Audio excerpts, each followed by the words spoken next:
अपनी अर्थव्यवस्था को बचाने भारत की शरण में नंगे पांव पहुंचा जर्मनी। चीन से मुंह मोड़कर भारत की तरफ रुख कर रही है यूरोपियन कंपनियां। क्या चीन ने लूट लिया जर्मनी का खजाना? आखिर क्यों भारत की शरण में पहुंचा जर्मनी? जानकर चौंक जाएंगे। तुर्की, पाकिस्तान और अमेरिका के बाद जर्मनी की रक्षा में कूद पड़ा भारत ने किया जर्मनी को बचाने का वादा। दोनों देश मिलकर तोड़ेंगे चीन की कमर। डॉलर के बाद युवान की लंका लगाएगा भारतीय रुपया। चीन की सप्लाई चेन हुआ ध्वस्त। अब भारत के भरोसे टिकी है दुनिया की अर्थव्यवस्था। हर मामले पर भारत की आलोचना करने वाला जर्मनी आखिर कैसे घुटनों पर आ खड़ा है? जानकारी बेहद दिलचस्प है, जानकर हैरान होंगे। दोस्तों, हाल ही में जर्मनी के वाइस चांसलर भारत की यात्रा पर आए और इस यात्रा के दौरान कुछ ऐसी चीजें हुई जिसकी उम्मीद किसी ने भी नहीं करी थी। इंटरव्यू के दौरान मणिपुर से संबंधित एक सवाल जर्मनी के वाइस चांसलर से पूछ लिया गया और इस सवाल का जो जवाब जर्मनी के वाइस चांसलर ने दिया उसे जानकर आप हैरान रह जाएंगे। आप ये जवाब सुनकर सोचने पर मजबूर हो जाएंगे कि आखिर क्यों एक यूरोपीय देश भारत के गुणगान कर रहा है। सिर्फ इतना ही नहीं, जर्मनी के वाइस चांसलर ने भारत की अर्थव्यवस्था की तारीफ करते हुए उसके साथ अपने आर्थिक संबंध बढ़ाने की तरफ भी कदम बढ़ाए हैं। सबसे पहले जान लेते हैं कि आखिर वाइस चांसलर होता क्या है। जिस प्रकार से भारत में प्रधानमंत्री का पद होता है, वैसे ही जर्मनी में चांसलर का पद होता है। चांसलर के बाद दूसरा सबसे महत्वपूर्ण पद है वाइस चांसलर का। वाइस चांसलर से एक इंटरव्यू के दौरान मणिपुर को लेकर सवाल पूछा गया। सब यही उम्मीद कर रहे थे कि बाकी यूरोपीय देशों की तरह जर्मनी के वाइस चांसलर भारत की निंदा करेंगे, लेकिन इसके ठीक विपरीत वाइस चांसलर ने कहा, यह भारत का आंतरिक मामला है और मैं इसके बारे में कुछ नहीं कहना चाहता।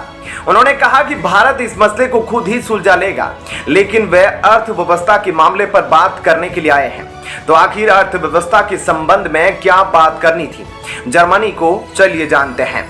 दोस्तों, सबसे पहले आपको जर्मनी की अर्थव्यवस्था की हालत बता देते हैं। जर्मनी वर्तमान में दुनिया की चौथी सबसे बड़ी अर्थव्यवस्था वाला देश है।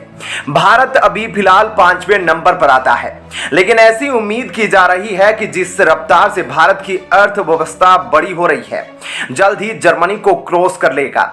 बता दें कि दुनिया की चौथी बड़ी अर्थव्यवस्था होने के साथ साथ जर्मनी यूरोप की सबसे बड़ी अर्थव्यवस्था है। जर्मनी की अर्थव्यवस्था इतनी स्टेबल है कि एक समय पर कहा जाता था कि जर्मनी कभी भी मंदी की चपेट में नहीं आएगा, लेकिन सबकी भविष्यवाणी गलत साबित हो गई और 2023 में जर्मनी मंदी की चपेट में आ गया है। 2023 के पहले क्वार्टर में जर्मनी ने अपनी जीडीपी में नेगेटिव ग्रोथ को रजिस्टर किया है। यह बहुत बड़ा डेवलपमेंट है, क्योंकि यूरोपीय देशों की इकोनॉमी ग्रोथ का नेगेटिव हो जाना पूरी दुनिया की अर्थव्यवस्था के लिए बुरा साइन है। लेकिन ऐसा हुआ क्यों है? देखिए, जर्मनी एक बेहद छोटा देश है जिसके पास बहुत ज्यादा रिसोर्सेज उपलब्ध नहीं है और इन्हीं सब रिसोर्सेज के लिए जर्मनी काफी हद तक दूसरे देशों पर निर्भर है। उदाहरण के लिए, जब बात आती है ईंधन की, वैसे में अपनी सभी एनर्जी जरूरतों के लिए जर्मनी रूस के ऊपर निर्भर हुआ करता था, चाहे वह कच्चा तेल हो या फिर नेचुरल गैस, सब कुछ रूस से इंपोर्ट होता था। लेकिन जब से रूस और यूक्रेन के बीच युद्ध शुरू हुआ है, तब से जर्मनी के लिए दिक्कतें शुरू हो गई। जर्मनी नाटो यानी कि नॉर्थ अटलांटिक ट्रीटी ऑर्गेनाइजेशन का सदस्य है और जैसा कि आप सभी जानते हैं कि नाटो देश यूक्रेन का साथ दे रहे हैं, रूस के खिलाफ खड़े हैं। युद्ध शुरू होने के कुछ समय बाद अमेरिका ने रूस के तेल पर प्रतिबंध लगाते हुए कहा था कि कोई भी नाटो सदस्य देश या यूरोपीय देश रूस से तेल नहीं खरीदेगा। ऐसा इसलिए क्योंकि यही बेचकर रूस काफी पैसा कमाता है। इसी पैसे का इस्तेमाल युद्ध में करने वाला था। जब से रूस ने यूरोप को तेल बंद कर दिया, तब से यूरोप के देशों की हालत खराब होने लगी और सबसे पहले इसकी चपेट में आया है जर्मनी। सिर्फ इतना ही नहीं, जर्मनी का मैन्युफैक्चरिंग सेक्टर भी बुरी तरह से चौपट हो चुका है और अब जर्मनी अपनी अर्थव्यवस्था को डाइवर्सिफाई करना चाहता है, जिसके लिए उसने भारत का उदाहरण दिया है। जर्मनी के वाइस चांसलर का कहना है कि हमने कभी अपनी अर्थव्यवस्था को डाइवर्सिफाई करने की कोशिश नहीं की। हम अपनी जरूरतों के लिए कुछ देशों पर अत्यधिक निर्भरता और वही समस्या हमारे सामने आकर खड़ी हो गई। जिस तरह से जर्मनी रूस पर निर्भर था, उसी तरह से अपने मैन्युफैक्चरिंग सेक्टर के लिए जर्मनी चाइना पर निर्भर है। बता दें कि जर्मनी चाइना के साथ कुल मिलाकर लगभग 300 बिलियन डॉलर से ज्यादा का व्यापार करता है। इस पूरे व्यापार में मुख्य रूप से चाइना से कच्चा माल मंगाया जाता है। इसी कच्चे माल का इस्तेमाल करके जर्मनी में सामान बनाया जाता है। इसके बाद यह सामान जाकर चीन के बाजारों में बेचा जाता है। ऐसे में अगर कल को किसी वजह से जर्मनी और चीन के बीच रिश्ते खराब हो जाए तो जर्मनी की अर्थव्यवस्था का भट्टा बैठ जाएगा। यह बात सुनने में काफी अजीब लग सकती है, लेकिन यह बात एकदम सच है। इसी कारण जर्मनी अब चाहता है कि भारत की मदद से अपनी अर्थव्यवस्था को डाइवर्सिफाई किया जाए। दरअसल अभी तक जो पूरा व्यापार जर्मनी चीन से करता था, उसमें काफी हद तक भारत अपना रोल निभा सकता है। भारत जर्मनी को कच्चे माल की सप्लाई भी कर सकता है। जर्मनी से आने वाले माल के लिए बड़ा बाजार भी बन सकता है। अगर भारत ने जर्मनी की मदद करी तो यूरोपीय देशों में एक बहुत अच्छा दोस्त भारत बन जाएगा।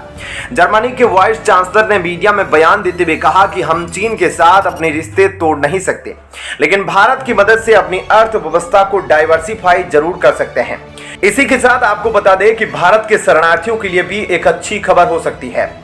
दरअसल हाल ही में संसद के अंदर विदेश राज्य मंत्री जनरल वीके सिंह के द्वारा एक रिपोर्ट पेश की गई। इस रिपोर्ट में बताया गया कि विदेशों में करीब 8,369 लोग ऐसे हैं जो गैर कानूनी तरीके से रह रहे हैं। इन लोगों ने गैर कानूनी तरीके से सीमाओं को क्रॉस किया है और दूसरे देशों में पहुंच गए हैं।